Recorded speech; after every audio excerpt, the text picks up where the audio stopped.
Animals are pouring into the New York One newsroom as a thunderous roaring sound. You can see something from the roof? What animal sounds like that? Like shaking everywhere, man. It's like tremors. Looks like you should have left town a little bit earlier. Cloverfield. Okay. A giant monster movie that is shot as a found footage movie. Alright, let's do it. Okay, so this movie, I'd heard about this movie, you know, I remember my dad having, I think it was the DVD at the time, of the movie, and it just kind of interested me, where I was like, what is this? And I was really just fascinated by it. And I was aware of Bad Robot, so I was aware of J.J. Abrams' company at the time, and I saw that his name was slapped on it. So I'm like, okay, like, maybe this will be cool and interesting. Watch it, not knowing any details or anything whatsoever, and man, this movie still freaks me out at times, and I'll get to why I think that. So, this movie came out when found footage was pretty much almost like no one was doing it, and it was a two-hit punch with this and Wreck that brought it back into the light, where with like Blair Witch Project, that introduced it, and then no one really did it because they were just like, yeah, whatever. But then this one and Red kind of brought it back. It was going like, yeah, remember this technique? Well, we're bringing it back. And one thing that I think found footage movies need to do is be realistic. And sometimes they do that, and then sometimes they don't. And it's a big pet peeve of mine, where it needs to be relatable. And this case, despite it being a monster where it attacks New York City, so far that hasn't happened yet, but the way they do it, it feels very real, and you feel, like the actual danger that these characters are going through, and it's just very nicely done. This movie is directed by Matt Reeves, who did a bunch of TV stuff prior to this, but he did Let Me In, which was the remake of Let the Right One In, which Let Me In was actually really good. He did Dawn and War for the Planet of the Apes.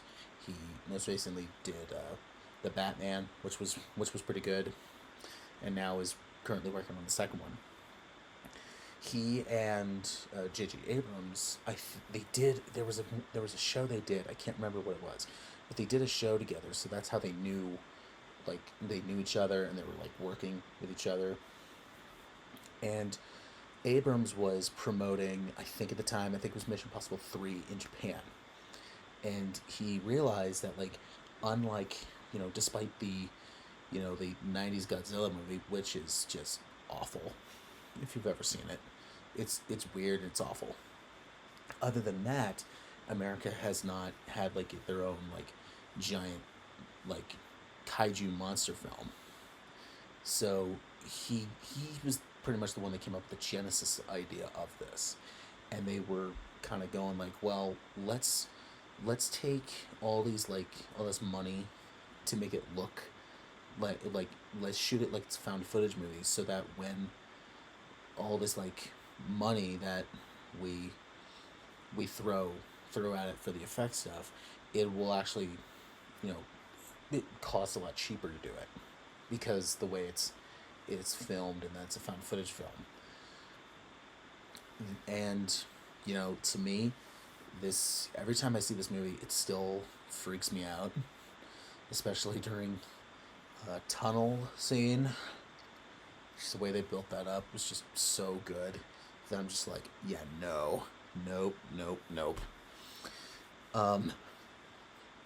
And the movie's about a bunch of, I heard somebody say this, it's a bunch of Abercrombie and Fitch models, where they're just kind of there, but they're just kind of dumb and annoying.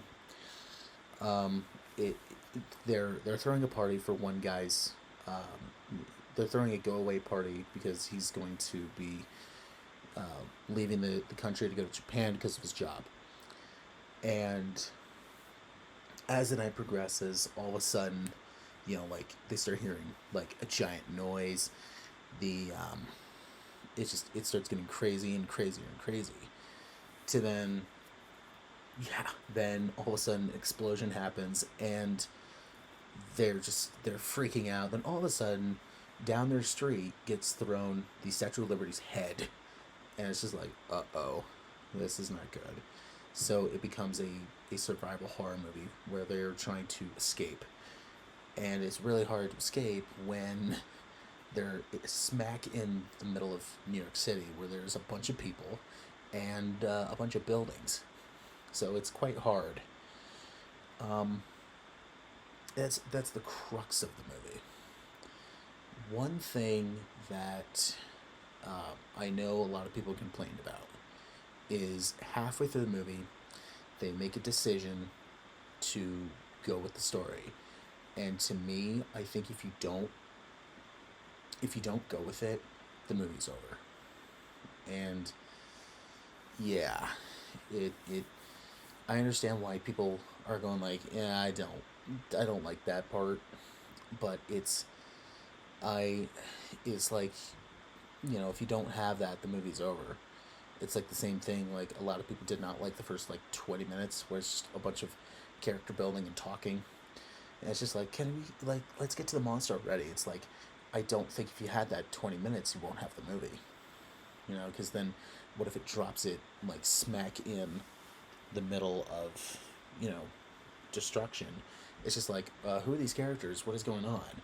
So yeah, I think the shaky cam especially, lack of answers, the ending, and then halfway through the story they make the decision they make.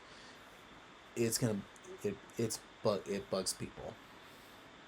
But to me, I personally, kept going with it despite it was going like, yeah, it's, you kind of have to go with it, unfortunately. But I personally liked what they were doing, and it just got creepier and creepier and creepier as the movie went on. And like I said, I think the point of a found footage movie is to make it realistic as possible. I don't need, yeah, you can have a bunch of effects in your found footage movie. Yeah, I don't care. But if you don't make these characters believable, or I always said, like, you should always make your characters likable. Well, sometimes you're not going to get likable. But if you get at least believable, then I think it works. And this one is believable, where I'm going like, yeah, I don't really care about these characters, but you're just dropped in this situation and you don't know what to do. And it throws out that question, like, what would you do in this situation?